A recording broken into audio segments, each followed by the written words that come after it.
जय हिंद दोस्तों। आज थोड़ा सा जो वर्तमान स्थिति को देखते हुए हमको ये वीडियो बनानी पड़ रही है।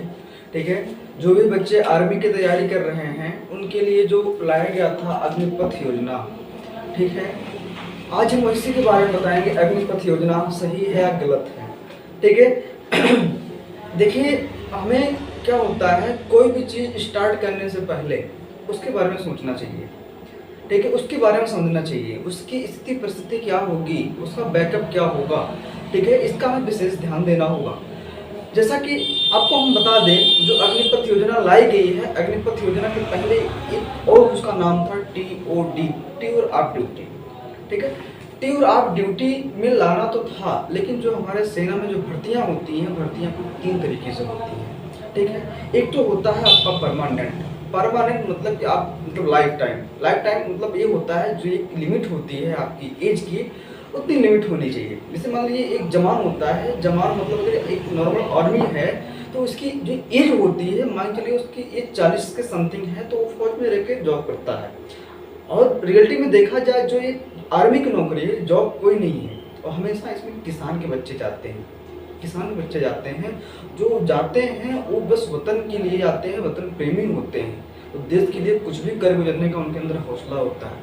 ठीक है, इसमें परमानेंट होते हैं। ठीक है, दूसरा क्या आपका हो जाएगा, शॉर्ट सर्विस में क्या होता है, जो हमारे सैन्य सेना होती है, जो सैन्य अधिकारी होते हैं, उसमें जो सेनाओं को जो है 10 से 15 साल के लिए बीच में भर्ती करते हैं। उसमें क्या होता है, 10-15 साल तक रहेंगे, ड्यूटी करेंगे, इसका उनको निकाल दिया जाता है। ठीक है, और तीसरा क्या आपका आ गया है, ऐसा प्लान बनाया जा रहा है, उसमें बिपिन रावत थे जो सीडीएस हमारे हैं। ठीक है, अब तो नहीं रहे, उनके समय में ही उन्होंने एक बार आगाह किया था कि TOD को लाया जा रहा है। तीनों सेनाएं तैयारी कर रही हैं TOD को लाने के लिए। TOD है क्या, टूर ऑफ ड्यूटी में ये था कि 3 साल के लिए जो 17 साल से या 17.5 से लेकर 21 साल के जो बच्चे होंगे उनको सेना में भर्ती किया जाएगा। भर्ती करने के बावजूद उनको 3 साल ट्रेनिंग देने के बाद उनको पुनः भरवा करके दिया जाएगा और उनको कुछ न कुछ पैसे दिए जाएंगे। ठीक है, बस अच्छा, ऐसा क्यों किया गया था? ऐसा इसलिए किया गया था, जब भी हमारे देश पे कोई आपातकाल आए तो इनको हम जो है बेहिचक सेना में शामिल कर सकें। दूसरा तो ये चीज़ था, पहला चीज़। और दूसरा चीज़ ये था उसमें कि अगर कोई 17 से 21 साल का लड़का है तो वो नवयुवक होगा। ठीक है, उसके अंदर बस एक ही जुनून होगा कि हम देश के लिए लड़ रहे हैं। तो इन लोगों को जो है लड़ाई करने में जो जुनून होगा, उतना शक्ति जो एक अच्छा खासा व्यक्ति होगा, उसकी एज होगी, उसकी नहीं होगी। जो भी कुछ कर गुजरने का हौसला होता है वो 18 से 23 साल के बीच में ही होता है। और इन 3 साल में अगर हमारी भारतीय सेना उनको ट्रेनिंग देती है, ट्रेनिंग देने से उनका डिसिप्लिन बन जाता है, डिसिप्लिन बना रहता है हमेशा। ठीक है, तो टूर ऑफ जो ड्यूटी था एक लाया नहीं गया था और उसी का रूपांतरित नाम कर दिया गया अग्निपथ। ठीक है, अग्निपथ कर दिया गया है। और एक तरह से जानते हैं ड्यूटी और तरीके से भी होती है। थोड़ा सा भारतीय सेना का मनोबल बढ़ाने के लिए ड्यूटी मतलब ज्वाइनिंग जो की जाती है उसे बोलते हैं टेरिटोरियल आर्मी के तहत MS धोनी, महेंद्र सिंह धोनी, उसमें क्या है, लेफ्टिनेंट कर्नल के पद पे रह चुके हैं। कौन? MS धोनी। ठीक है, ऐसा कुछ था। तो जो टूर ऑफ ड्यूटी था 3 साल के लेके आया था, कुछ न कुछ मुआवजा दिया जाएगा। उसमें से क्या था, आपकी वर्दी, रैंक और सैलरी तीनों दी जाएगी, लेकिन 3 साल बाद आइए आपके पास तीनों कुछ भी नहीं रहेंगे। जो सैलरी आपकी रहेगी उतने रहेगी, इसमें कोई पेंशन नहीं दी जाएगी। अब पेंशन का रूल क्या होता है, जब कोई व्यक्ति किसी विभाग में सर्विस 17 साल कम से कम करता है, 17 साल कम से कम सर्विस करता है, तो उसको सैलरी दी जाती है, सॉरी सैलरी नहीं, वेतन दी जाती है, क्या कहते हैं, पेंशन दी जाती है। ठीक है, और पेंशन 17 साल जो ड्यूटी करता उसको दी जाती है। ठीक है, और उसमें से क्या था, जो TOD था, TOD में अगर 1000 लोगों को भर्ती किया जा रहा है तो 1000 लोग उसमें जवान में जाएंगे, आर्मी में जाएंगे, और उसमें से 100 लोग को मतलब अधिकारी रैंक पे रखा जाएगा। ठीक है, लेकिन इनका एक पद निश्चित नहीं होगा, ये 3 साल के लिए ही हो सकते हैं। ठीक है, अब थोड़ा सा समझते हैं हम लोग अग्निपथ क्या है। अग्निपथ देखिए, अग्निपथ योजना मुख्यतः जो है रक्षा मंत्री लेके आए हैं। इसकी कुछ योजना है, ये कुछ विशेषताएं ये हैं। अग्निपथ योजना पर आधारित भर्ती का मॉडल, ठीक है, जो इसकी होगी भर्ती कुछ मॉडलिंग होंगी, ठीक है। दूसरा इसमें क्या है, अग्निवीर के तौर पर सशस्त्र बलों में सेवा करने का सुनहरा अवसर मिलेगा। यानी कि अगर आप अग्निवीर में ज्वाइन होते हैं तो आपको ये समझिए 17 से 21 साल के बीच में आपको एक सुनहरा मौका है देश सेवा करने का, ठीक है। ये विशेषताएं बता रहे हैं हम आपको, ठीक है। और जो ये भर्ती की जाएगी पूरा मेरिट बेस पे की जाएगी, मेरिट बेस पे की जाएगी। आपका फिजिकल सही होना चाहिए, आपकी मेरिट कितनी है उस मेरिट के आधार पर आपका सिलेक्शन कर लिया जाएगा। लेकिन टीओडी में आप 3 साल के लिए थे, लेकिन अग्निपथ में आप 4 साल के लिए होंगे, ठीक है। इसमें जो आकर्षक वेतन दिया जाएगा और संचित निधि, यानी एक पोस्ट आपको जब रिटायर्ड होंगे, जब हटेंगे, आपको कुछ एक पोस्ट तो पैसा दिया जाएगा, ठीक है। इसमें क्या है, योग्यता क्या उसकी हो जाएगी, योग्यता और संगठनात्मक आवश्यकता के आधार पर 4 साल के बाद केंद्रीय पारदर्शी कड़ी प्रक्रिया के जरिए 25% अग्निवीरों का चयन। यानी कि ये क्लियर नहीं, अगर हम 100 व्यक्ति ले रहे हैं या 100 नौजवानों को ले रहे हैं तो उसमें से 25 लोगों को हम अस्थायी रख सकते हैं, ऐसा बोला गया है, ठीक है। हम वही चीज बता रहे हैं जो इन नियम में आया है, ठीक है। अच्छा, इनकी एक परिवर्तनकारी योजना क्या है, राष्ट्र को देखिए क्या हो सकती है, तो परिवर्तनकारी इनकी योजना हो जाएगी अनेकता में एकता पर आधारित राष्ट्रीयकरण के लक्ष्य के साथ सभी क्षेत्रों की महिलाओं सहित युवाओं को समान अवसर। यानी कि इसमें महिला भी शामिल हो सकती है, एक पुरुष भी शामिल हो सकता है, जिससे एक देश की एकीकरण की बात होती है, संगठित होने की बात होती है, ठीक है।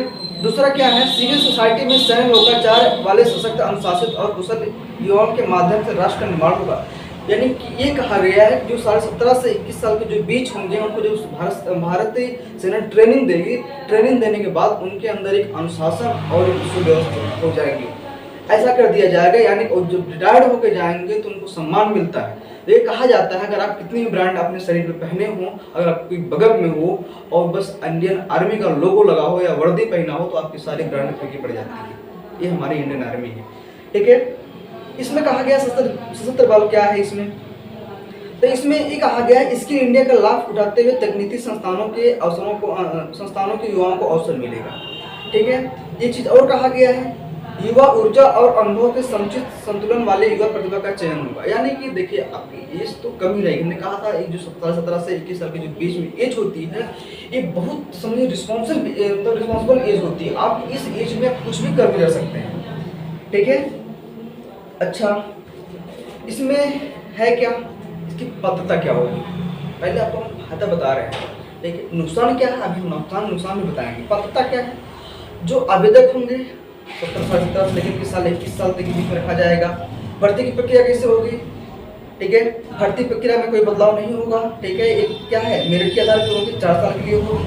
प्रशिक्षण क्या है, प्रशिक्षण इसमें देखिए जो टूर ऑफ ड्यूटी जो टीओडी लाया गया था उसमें जो ट्रेनिंग देने की बात कही गई थी वो 9 साल के लिए था, लेकिन जो अग्निपथ है, अग्निपथ में जो ट्रेनिंग देने की बात की गई वो 6 महीने के लिए की गई। आपको 6 महीने में कठोर ट्रेनिंग दी जाएगी, कठोर सैन्य अभ्यास करवाए जाएंगे, ऐसा बोला गया है इस नियम में, ठीक है। आपको जल थल वायु आपको हर विभाग में सेवा करने का मौका मिलेगा, ठीक है। अच्छा, ये तो आपकी सेवा वाली बात हो गई। इसमें पैकेज की बात करते हैं। इसमें मिला जुला के जो सैलरी होती है, सैलरी में कुछ न कुछ आपको जो सैलरी दी जाएगी उसमें पहले साल कितना दिया जाएगा, दूसरे साल कितना दिया जाएगा और तीसरे साल कितना दिया जाएगा, थोड़ा सा ये जानना है, ठीक है। यानी कि प्रथम वर्ष का जो पैकेज है वो 4,76,000 के 4,76,000 के आसपास में आपको पहले वर्ष का पैकेज है। चौथे वर्ष का पैकेज है वो 6,92,000 पैकेज है। अच्छा, हम समझते हैं मंथली वाइज आपकी सैलरी 30,000 है, जिसमें से आपको प्रथम वर्ष 21,000 सैलरी दी जाएगी। कितनी दी जाएगी, 21,000 दी जाएगी, ठीक है। तो 21,000 के हिसाब से हो रहा है, जबकि आपका 2,52,000 रुपये 21,000, और आपको सेकंड वर्ष दी जाएगी 23,100 रुपये 23,100 रुपये दी जाएगी सेकंड साल में। तृतीय साल में आपकी सर्विस का जो वो रहेगा, सैलरी रहेगी 25,580 रुपये। तो जब तृतीय साल में आपका क्या, चौथे साल में क्या होगा, 28,000 होगा, ठीक है। इस तरह से आपका टोटल सैलरी हो जा रही 11,72,160 रुपये। 17.5 साल से लेकर के 21 साल के बीच में आप कितना कमा सकते हैं। बातों को कितना बेहतरीन तरीके से रखा गया है। इसलिए रखा गया है। आप मंथली की बात करते हैं तो आपको मंथली जो वेतन दिया जा रहा है आपको 21,000 ही दिया जा रहा है। अगर हम आपसे कहें आपको मंथली 6,000 रुपये सैलरी देंगे तो साल में कितना हो जाएगा, तो 12 दिन चलते हैं। यानी कि हम बताने के लिए किसी को कह सकते हैं कि तुम्हें एक साल का तुम्हें 36,000 सैलरी दी है। बस ये वही चीज़ है दिखाने के लिए कि हम आपको एक साल में या 4 साल में 11,72,160 रुपये देंगे। ये तो आपकी सैलरी होगी। जब आप रिटायरमेंट होंगे जो पैसा आपको कटा है, रियलिटी में सैलरी 30,000 आपकी है, जो कटा है तो रिटायरमेंट में भी कुछ इकट्ठे पैकेज दिए जाएंगे। वो पैकेज आपका हो जाएगा 11,71,000 रुपये। 11,71,000 आपको एक साथ दिया जाएगा जब आपका 4 साल कंप्लीट होता है। कंप्लीट होने के बाद इस तरह से आपके पास 23,43,160 रुपये की इनकम हो रही है आपकी सैलरी और प्लस जो रिटायरमेंट पैकेज है उसको लेकर। हमने तो इसके फायदे जान लिए, फायदे हमने जान लिए। इसमें कुछ छूट भी दी गई है। छूट मतलब ये है, देखिए इसमें लिखा गया मृत्यु पर मुआवजा। कहा गया अगर आपकी ड्यूटी के दौरान मृत्यु हो जाती है तो आपको 48 लाख रुपए दिए जाएंगे। 48 लाख रुपए दिए जाएंगे, ठीक है। और ये कहाँ दिया जाएगा, आपके परिवार वालों को दिया जाएगा। अगर आप अपंग हो जा रहे हैं, अगर आप अपंग हो जा रहे हैं, अगर आप पूरा एक्सपायर हो गए हैं, शहीद हो गए हैं तो 44 लाख, ठीक है। और 50% से अधिक हो गए या 75% हो गए तो आपको 25 लाख। अगर आप 50% हैं तो 15 लाख। 50% मतलब विकलांगता, 15% और जो है और 75% विकलांगता। अगर 75% विकलांगता आपकी हो जा रही है तो 25 लाख रुपए दिए जाएंगे मुआवजा। और आपके पास अगर 50% का जो विकलांगता आ जा रही है तो 15 लाख रुपए की एक मुश्त धनराशि दी जाएगी। ये आपका प्लान था। अब थोड़ा सा हम लोग आते हैं नुकसान क्या है। अच्छा, नुकसान ये है हमारा देश आपको जानना चाहिए एक विकासशील देश है। और जो हमारा पड़ोसी देश है, पड़ोसी देश की बात छोड़िए, अगर यूएसए की बात करें तो यूएसए देश में एक विकासशील देश है। विकासशील देश नहीं, विकसित देश है। हमारा भारतीय विकासशील देश है, अमेरिका एक विकसित देश है। वहाँ पे लोग शिक्षित हैं, यहाँ पे लोग अभी शिक्षित नहीं हैं। वहाँ पे फेडरेशन है यूएसए में और हमारे भारत में यूनियन है। क्यों? अगर हमारे देश में 28 राज्य प्लस 8 राज्य हैं तो हर राज्य की भाषा, कल्चर, पहनावे, संस्कृति, बोल भाषा सब कुछ अलग है। इसलिए जब सरदार वल्लभ भाई पटेल, बीपी मेनन और माउंटेन बेटन को जिम्मेदारी दी गई थी कि आप राज्यों का एकीकरण करिए, तो हमारा जो देश में बनना था ना, यूनियन देश, जो हमारा देश था यूनियन बनना था, फेडरेशन बनना था, लेकिन बन गया यूनियन। यूनियन इसलिए बन गया कि हमारे देश का जो जितने राज्य हैं सबका कल्चर अलग था, हर राज्य की भाषा अलग थी, संस्कृति अलग थी, ये कंडीशन थी, ठीक है। और हमें अभी भी हमारा देश पूर्ण रूप से विकसित नहीं हो पाया, विकास के पथ पर है, लेकिन अमेरिका एक विकसित देश है। हम मानते हैं कि अगर आप प्राइवेटीकरण कर रहे हैं, हम कह रहे हैं एक तरीके से सही है, सरकार को फायदा इसमें होगा, लेकिन क्या एकीकरण में हमारा देश अभी एकीकृत नहीं है, यूनियन है, अभी जागरूक नहीं है, शिक्षित नहीं है। जब शिक्षित हो जाए तो आप करिए, तब तो आपके फायदेमंद होगा। अगर आप इस तरह से कर रहे हैं तो इसमें जो गरीब लोग होंगे, गरीब लोग मारे जाते हैं, कभी मिडिल फैमिली वाले मारे जाते हैं, लेकिन जो उच्च परिवार के लोग होते हैं कभी भी मारे नहीं जाते हैं। लेकिन झेलना किसको पड़ जाता है, गरीबों को झेलना पड़ जाता है। आपको याद होगा लाल बहादुर शास्त्री थे, लाल बहादुर शास्त्री ने नारा दिया था जय जवान जय किसान, यानी कि वो किसान की भी जय करते थे और जवान की भी जय करते थे। ऐसा इसलिए करते थे क्योंकि देश में सबसे बड़े देशभक्त यही दो लोग हैं, किसान, जवान। तीसरा हमारा अगर कोई देशभक्त आता है तो NRI। इसकी कीमत शायद आपको अटल बिहारी वाजपेयी की सरकार में जानकारी हो गई होगी, ठीक है। अब इसमें मुद्दा भड़का क्यों? देश में इतनी बेरोजगारी है, बेरोजगारी चरम सीमा पर है। समझिए बिल्कुल, जितने हमारे युवक हैं, जो नौजवान साथी हैं, तैयारी करके एक मोटिवेट अपने कर करके तैयारी कर रहे हैं, इलाहाबाद, लखनऊ। अब समझिए एक जो तैयारी करता बंदा लखनऊ या दिल्ली या इलाहाबाद या कानपुर में, उसके ऊपर क्या ज़िंदगी बीतती है, कभी उससे पूछिए। कभी घर से पैसे ना मिलने का प्रेशर, पढ़ाई का प्रेशर, प्लस एक रूम में सब कुछ मैनेज करने का प्रेशर, वैकेंसी नहीं आती है उसका प्रेशर, बहुत कुछ आता है, इतने प्रेशर में जीता हो। लेकिन जब वो मेहनत करता है, कोई वैकेंसी आती है, वैकेंसी आने के बाद वो पेपर लीक हो जाता है या कोई धांधली हो जाती है तो ये फ्रस्ट्रेशन हो जाता है। या आपने पेपर करवा दिया, रिजल्ट नहीं दिया, फिर बाद में वैकेंसी फंसा देते हैं, तो जो गरीब घर वाले होते हैं वो झेल नहीं पाते, क्योंकि उनके पास जो सोर्स ऑफ इनकम होता है खेती होती है, खेती से वो लोग पढ़ते हैं और वो लोग बेचारे अंत में आत्महत्या करने को मजबूर हो जाते हैं। और अग्निपथ में कुछ ऐसा ही हुआ है। और जो हमारे देश के देखिए सेना में वही लोग जाते हैं जो ग्रामीण क्षेत्र से होते हैं, किसान लेके जाते हैं। कहा जाता है किसान खेत में मरता है और देश में फौजी मरता है, और फौजी ही हमारी रक्षा करता है। अगर किसान अन्न ना दें, लोग अनाज भी ना मर जाएंगे, और देश में अगर फौजी रक्षा ना करें तो हम लोग सुरक्षित नहीं रहेंगे, ऐसा बोला गया है। और ये 100% सत्य है। भड़का क्यों मामला है? जो हमारे देश के युवा हैं, मैक्सिमम 90% लोग गांव से होते हैं। गांव से होते हैं, रात को 3 बजे वो उठते हैं, चाहते हैं रनिंग करते हैं, अपनी तैयारी करते हैं, बस इसी उम्मीद से करते हैं कि हम आज भी कल फौज में होंगे, हमें देश की सेवा करने का मौका मिलेगा। लेकिन उनको ये नहीं पता था कि उनको 4 साल के लिए ही रखा जाएगा। बस उनको इसी बात का दुख है कि अगर सरकार ने ये फैसला लिया तो क्यों लिया, किस तरीके से लिया, इसको थोड़ा दिन पहले समझाना चाहिए था, बताना चाहिए था। हम ये चीज़ करने वाले हैं, हमारा एक प्लान है, ये फायदा होगा, ये नुकसान होगा। लेकिन ये जो नियम लाया गया है, सब कुछ अचानक लाया गया है, अचानक लाने के बाद इतना विद्रोह हो रहा है। सबके मन में यही चल रहा। और ये भी बता दें आपको, 50% जो लोग हैं जो विरोध कर रहे हैं वो आर्मी वाले हैं, और 50% जो लोग वो लोग हैं जो सरकार के विरोधी हैं। जितने भी ट्रेनें जलाई जा रही हैं, पटरियां उखाड़ दी जा रही हैं, बस फूंक दिए जा रहे हैं, एम्बुलेंस बसें फूंक दी जा रही हैं, उसमें उन बच्चों का कोई हाथ नहीं है। उसमें वही लोग हो सकते हैं जो लोग राष्ट्र विरोधी काम कर रहे हैं या देश विरोधी काम कर रहे हैं, और जो पार्टी है उसके विरोधी हैं। कभी एक लड़का ऐसा कर ही नहीं सकता, जो शिक्षित होगा, तैयारी कर रहा है, कभी ऐसा कर ही नहीं सकता। लेकिन अब ऐसा होने के बावजूद सबकी गिनती एक में हो रही है। तो कॉमन सी बातें हैं। कहा जाता है, गांव में कहावत है कि गेहूं के साथ में खून की पिसाई होती है, वो सच्चाई है। तो दोस्तों, मैं साफ साफ यही कहना चाहूँगा, अगर आप अग्निपथ का विरोध कर रहे हैं तो करिए। विरोध करना हमने मतलब आप करिए, लेकिन जो विरोध का जरिया होना चाहिए, कानून होना चाहिए, एक जो संविधान के दायरे में होना चाहिए।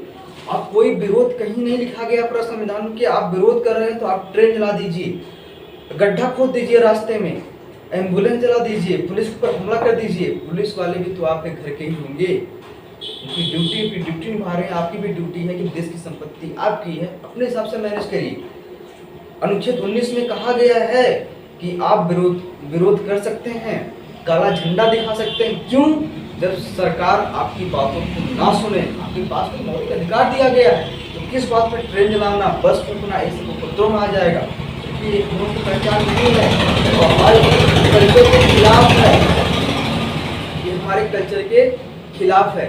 तो मैं बार बार यही कहूँगा, आप लोग कोई भी ऐसा काम नहीं करेंगे जो देश के खिलाफ हो। आप सार्वजनिक संपत्ति को जनधन की हानि नहीं पहुँचाएंगे, क्योंकि आपको पता है जो सार्वजनिक संपत्ति है उसमें किसी नेता या अभिनेता के बच्चे नहीं सफ़र करते हैं, नहीं जाते हैं। उनका तो खुद का है, हम नुकसान कर रहे हैं, हमारा खुद की फैमिली नुकसान झेल जाएगी, आम आदमी जनता झेल जाएगी, इसमें उनका कोई नुकसान नहीं हो रहा है। लेकिन जिस दिन इसका एडजस्टीकरण होगा तो हमारी ही जो टैक्स होता है उसी से भरपाई की जाएगी। जब भरपाई की जाएगी तो जीडीपी जो क्या होगी वो गिरेगी। जब जीडीपी गिरेगी तो हमारी महंगाई बढ़ेगी, जब महंगाई बढ़ेगी तो भुखमरी और सब कुछ सामने आ जाएगी। तो हमें ऐसा कुछ भी काम नहीं करना है, क्योंकि किसान लोग भी विरोध किए थे, किसान कानून को वापस किया गया था। अगर गलत है तो, अगर अग्निपथ भी गलत है, आप लोग विरोध करिए। विरोध मतलब इस तरीके से करिए, शांतिपूर्वक करिए, कानून कायदे से करिए, ठीक है। हम बस यही कहेंगे, अगर गलत है हम भी आपके साथ हैं, हम भी कहेंगे ठीक है आप विरोध करें, लेकिन जो विरोध होगा एक कभी सार्वजनिक संपत्ति को नुकसान नहीं पहुंचाया जाएगा, ना तो आम जनमानस को नुकसान पहुंचाया जाएगा। जो भी होगा सब कानून के दायरे में होगा, ठीक है। किसी को फालतू नहीं बोला जाएगा। ये बोला गया है मौलिक अधिकार में, हमारा मौलिक अधिकार या हमारी स्वतंत्रता वहीं तक सीमित है जहाँ पर दूसरे की स्वतंत्रता भंग ना हो रही हो। अगर हम स्वतंत्र हैं तो सामने वाला भी स्वतंत्र है ना, तो ऐसा हमें विशेष ध्यान देना है चीज़ का, ठीक है। हम कायदे कानून या अपने भारतीय संविधान का सम्मान करते हुए सरकार का विरोध करेंगे। सरकार हमारा संज्ञान लेगी, अगर गलत है उसको वापस लेगी, अगर सही है तो उसका क्या करेगी, समर्थन करेगी। लेकिन हमें जैसा है, अगर गलत है तो गलत का हम विरोध कर रहे हैं। अगर सरकार समझ रही है कि ये सही है तो सरकार इसके फायदे गिनाए। सबके मन में यही चल रहा है कि 4 साल बाद हम क्या करेंगे, 4 साल बाद आप बिजनेस करेंगे। 4 साल बाद बिजनेस कोई ज़रूरी नहीं है, क्योंकि अगर कोई हर पर मंथ अगर 21,000 कमा रहा है तो जो है वीक फैमिली से बिलोंग करता है, उसका पैसा एक भी बचने वाला नहीं, कुछ भी नहीं कर पाएगा वो, ठीक है। थोड़ा सा मेंटलिटी अलग अलग है। लेकिन इसमें हमने इसलिए कहा कि आप सुने होंगे चीन में एक कम्युनिस्ट पार्टी है जो वहाँ की सेना उसके अंडर में काम करती है।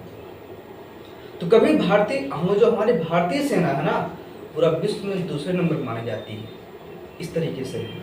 तो हम यही कहेंगे, हमें भी एक चीज़ गलत लग रही है। अगर आपको सबको सेना में भर्ती करना है तो हमारे देश के जो नियोजक हैं उसके लिए तैयार हैं। आप भर्ती प्रक्रिया हर साल लाइए, थोड़ा लेके आइए, कभी ऐसी कमी हो ही नहीं पाएगी। बाकी अगर देश पे आपातकाल आता है, देश का हर एक बच्चा महिला पुरुष सबके सब तैयार रहेंगे देश की सेवा करने के लिए। लेकिन जो भर्ती की प्रक्रिया है उसको सिस्टमेटिक तरीके से किया जाए, उनको स्थायी किया जाए, कभी उनको सपनों को मत तोड़ा जाए। हम सरकार से यही अपील करेंगे, ठीक है। बस इतना ही। जय हिंद।